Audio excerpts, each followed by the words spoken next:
England v Wales. 5 takeaways as predictable efficiency exposes a side in freefall following England's emphatic 48-7 victory over Wales at Allianz Stadium. Here are the 5 key takeaways from a Six Nations fixture that was effectively decided before the contest had time to find a rhythm. Point 1. The top line, efficient, ruthless, and still not quite satisfying. England dismantled Wales with a level of predictability that will satisfy Steve Borthwick without quite thrilling him. 7 tries, a 4-try bonus point secure before halftime, and a margin of victory that flattered neither side. And yet, oddly, it still felt like there was more left on the table. Henry Arundell's beautifully executed hat-trick provided the headline moments, while Ben Earl, Tom Roebuck, Tommy Freeman, and a penalty try completed the scoring. But the context matters. A significant portion of England's damage was inflicted while Wales were operating with a numerical disadvantage, the visitors collecting 4 yellow cards in a match that became increasingly chaotic for them. That does not diminish England's performance. Far from it, but it does place it in perspective. This was dominance through pressure rather than brilliance through invention. England were excellent at forcing Wales into errors, penalties, and panic, but their attacking execution did not always reflect the gulf suggested by the final scoreline. In fact, it was impossible to escape the feeling that England should have won by more. Missed overlaps, handling errors, and a slightly conservative approach once the contest was settled left 15 to 20 points unused.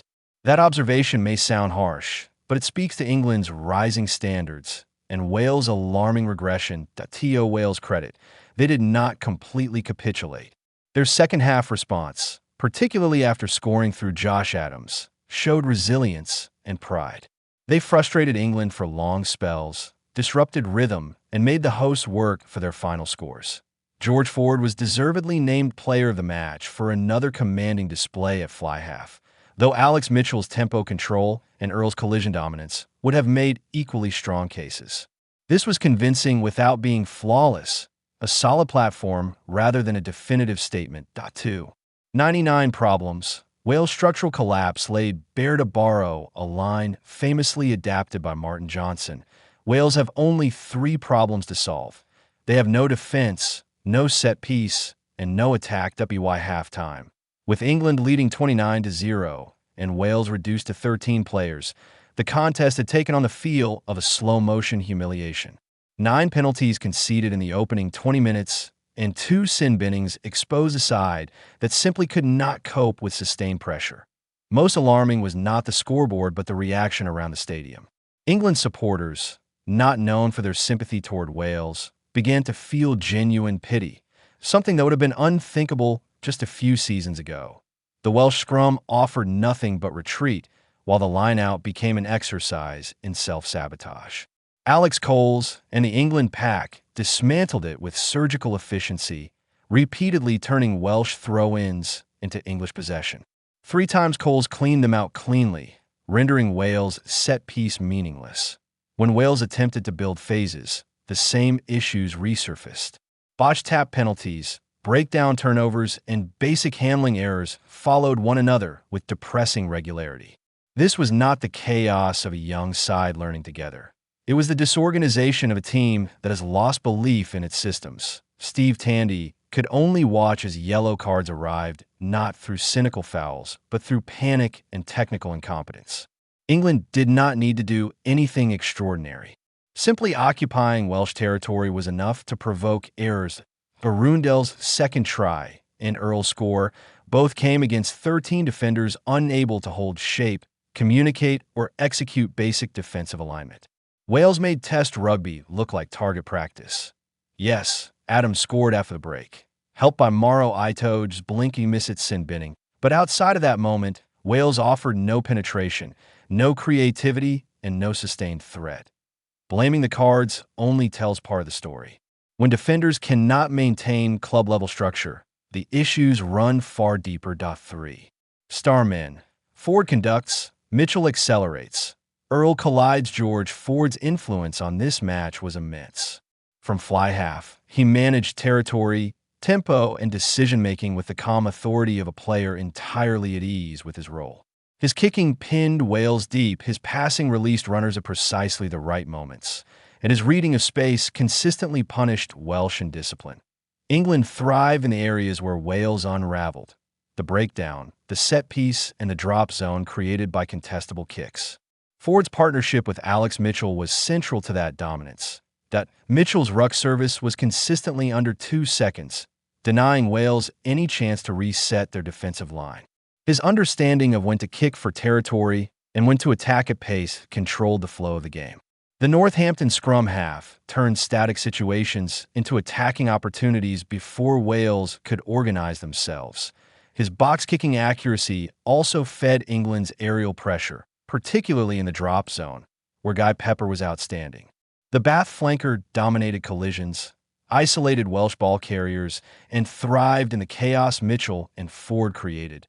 Ben Earl, deployed in midfield later in the game, underlined his value as a hybrid forward back. His try came from sheer physicality, but his wider contribution, winning collisions, slowing ball, and providing a constant carrying threat, was relentless. That Arundell's hat trick showcased exactly what makes him such a weapon: broken field pace, intelligent support lines, and ruthless finishing. Each try came from Welsh indiscipline, creating numerical mismatches, and he punished them without mercy. To eye in the pack, Coles was outstanding. Working in tandem with Ollie Chesham, he dominated the line-out to such an extent that Welsh throw-ins effectively became England's possession. His performance confirmed his credentials as a genuine test-level operator. For old faces, new positions. Experiments exposed both sides arrived with positional experiments that looked intriguing on paper but unraveled under test match pressure.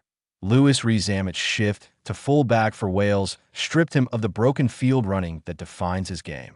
While he plays 15 for Bristol, international rugby exposed the demands of the position brutally. He was repeatedly caught out of position, particularly in the middle third, where England's back row, ably assisted by Joe Hayes, operated like a demolition crew.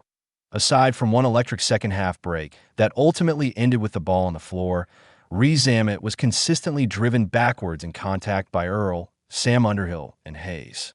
His attempts to rotate under the high ball with Josh Adams only highlighted his discomfort. Defensively, the anticipation and spatial awareness required at fullback were missing, and Wales paid the price. For England, Tommy Freeman's move to outside center raised similar issues. Twice he butchered certain tries, first with a poor pass to Roebuck, then by taking contact when 2 unmarked players screamed for the ball outside him. Both moments reflected winger instincts in a position that demands vision and distribution. The most revealing moment came later, when Henry Pollock entered the fray. Earl shifted to 12 and Freeman returned to the wing. Almost immediately, England looked more balanced. Pollock nearly scored with his first involvement, only to step in a touch after Tane Plumtree's desperate, yellow-carded intervention resulted in a penalty try. The age of the hybrid may be upon us, but only if the fundamentals are mastered first. 5. Implications: confidence built. Questions deferred. England will take confidence from a comprehensive win that allowed Borthwick to rotate his squad, explore combinations, and build momentum.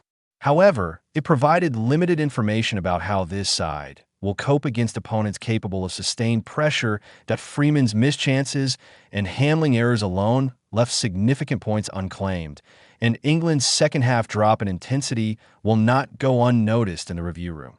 Next weekend's trip to Murrayfield will be a far sterner test.